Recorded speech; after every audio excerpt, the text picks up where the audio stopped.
2024 YouTube Sports Card Hall of Fame ballot. So I have watched, I don't know, maybe a dozen or so videos so far where people were either talking about this Sports Card Hall of Fame or they were giving their ballot. And even though this has been going on for several years, there's, I think there's a lot of people that do understand what this is and what it is not. But there are a lot of, newer people these last couple of years. And it's funny that I feel like I still have to mention this when we talk about this. This is not an actual Hall of Fame, guys. It's not a real thing. It's a fictitious Hall of Fame. There's no actual place where there's, going to be any bust of the people that are in it. There's no secret society. There's no secret handshake. None of that stuff. I've heard people, mention,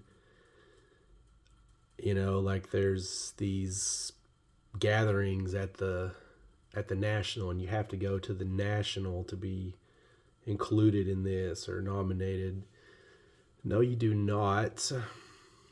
A lot of the people that are in this fake Hall of Fame, they do go to the national because they are really passionate about sports cards and collecting, which is, probably why, most people that are in it is because of their passion for this hobby. At least I would like to think so. I mean, I know some people seem to think it's some kind of good old boys club, or people, whatever. It doesn't really matter. I guess this is sort of a long-winded way of saying this is not that big of a deal. And,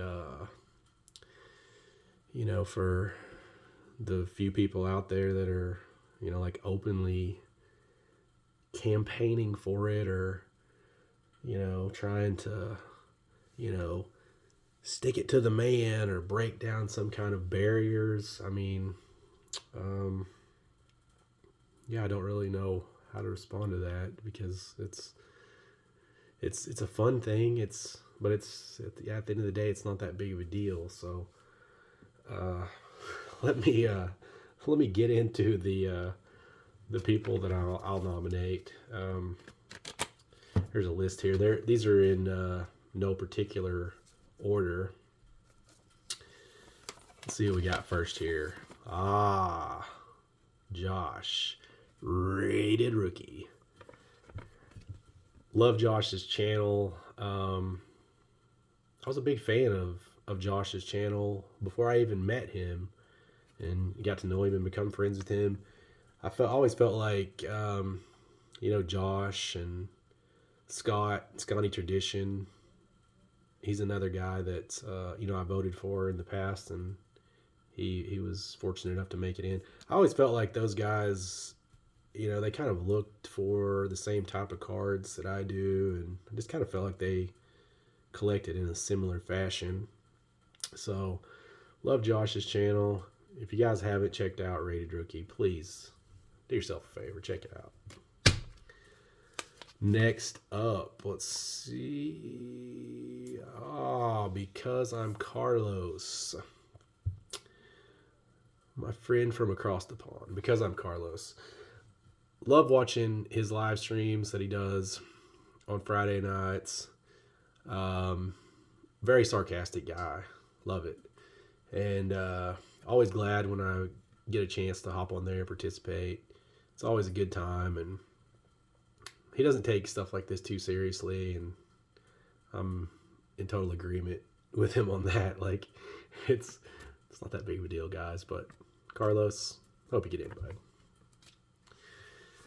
Next up, we have Big Scott 35. Big Scott 35. Passionate collector, loves his Mets, loves Pete Alonso, likes to rip open a pack of cards here and there. He's one of the guys, like, when you meet this guy in person, you just kind of want to just walk up and give him a big bear hug. He's a big dude. He enjoys the bro hugs. Good guy. Big Scott 35.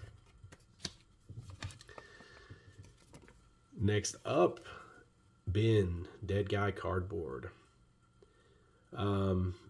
Ben probably, like, I don't look at the subs when I go and pick out the guys. I know some people think that's important, and maybe it is to some people. I'm not going to tell anybody else how to do this, but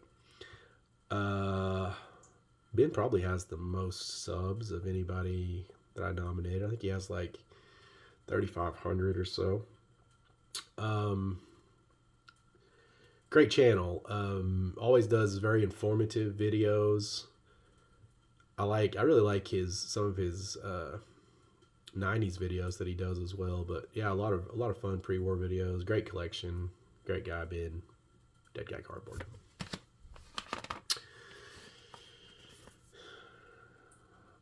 Another Canadian.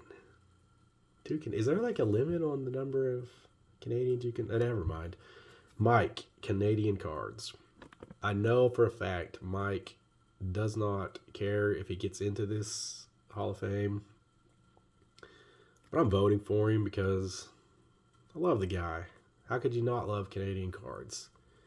He's really making a ton of progress on that 49 Bowman set. I'm also a big fan of his boxing collection that he's been putting together. A lot of cool stories to go along with that. So if you haven't done it, check out Canadian Cards. Sorry for voting for you, Mike. The IRP, Insert Revolution podcast. So this is the first year, I believe, that they're eligible. Last year, I did vote for Amish Dave. This year, I thought I would do something a little bit different and vote for the Insert Revolution podcast, which is Amish Dave, Steve, and Vinny. Got a chance to meet all three of these guys at the National Secret Boys Club, I mean. But great guys. Really, I enjoy their podcast because you literally never know what it's going to be about. They could be starting off the show saying we're going to talk about this, this, and this, and you might be an hour and a half into it and they still haven't talked about any of those things yet. It can just totally go off the rails, be totally random, and I like that.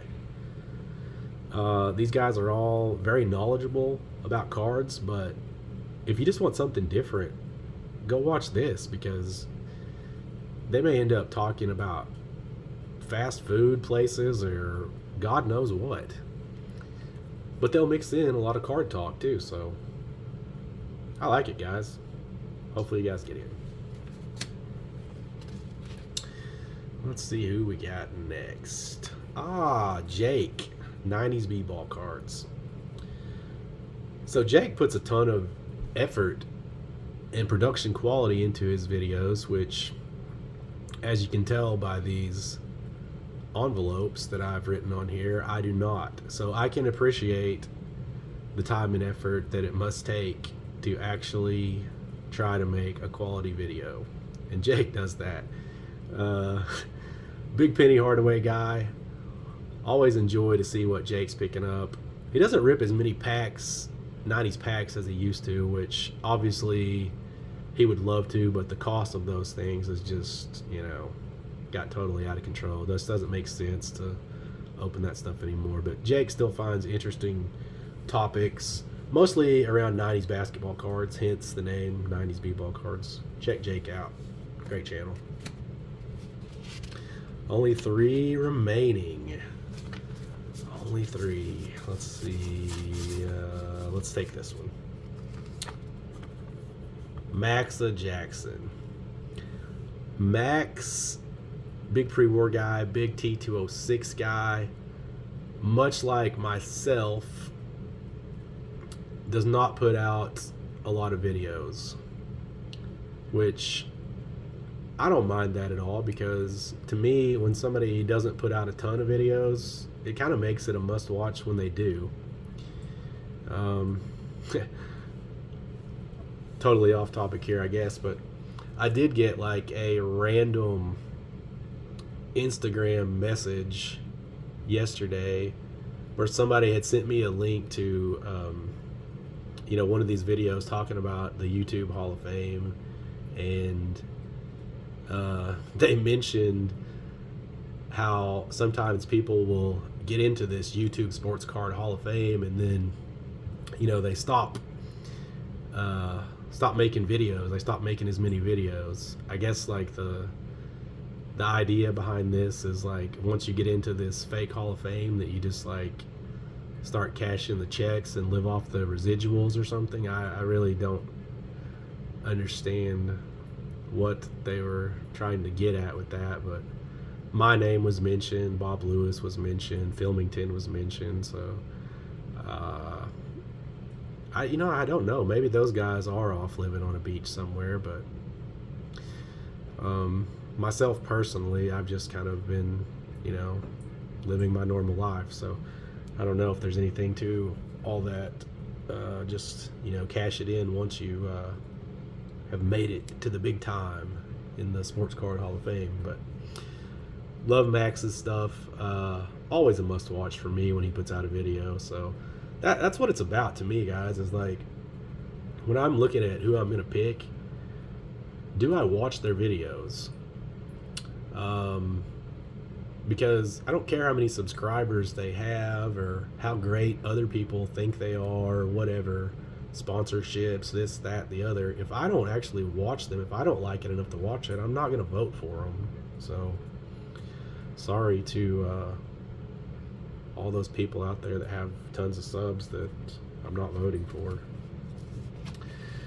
Next up, Jesse Think Blue 77. I saw Jesse's name on a couple of other people's lists, and I think he's well deserving. Like I just said with Max, Jesse's another one of those guys, doesn't make a ton of videos, and that's fine with me. I'll wait around, and whenever one pops up, I'll watch it.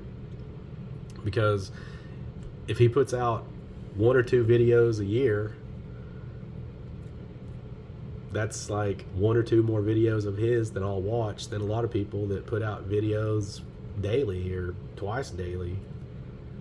To me, it's not just about the quantity. Like, we did get a lot of newer channels, basically post 2020, who, they follow the Gary Vee model of what they call content creation, which, I just call it making YouTube videos. Content creator, that's kind of like I guess a fancy name for it. It's kind of like, I don't know, it's kind of a pretentious thing, I guess. Like, just in my opinion, it's kind of like if somebody has a tattoo and I say, hey, nice tattoo, and they're like, oh, it's not a tattoo, it's body art. So sorry if I offend any content creators by just saying that you make YouTube videos. This is the last one on my list. Sorry, guys. I'm a little cranky today. Donnie Livestream. Dawn's Field of Dreams. Love the name of the channel. Love the guy. Great collector. Always enjoy his videos. Plus, he fits. It's a perfect ending to this video because he fits the perfect stereotype of what people always bitch and complain about when it comes to the Sports Card Hall of Fame, because Dawn loves vintage baseball, and apparently, like, the people that just really just kind of can't stand this whole Sports Card Hall of Fame, that's one of their main gripes is, oh, you have to be like a vintage baseball guy to get in there. Let me repeat that again for everyone. You have to be a vintage baseball guy to get in there. Anyways, good luck to everybody.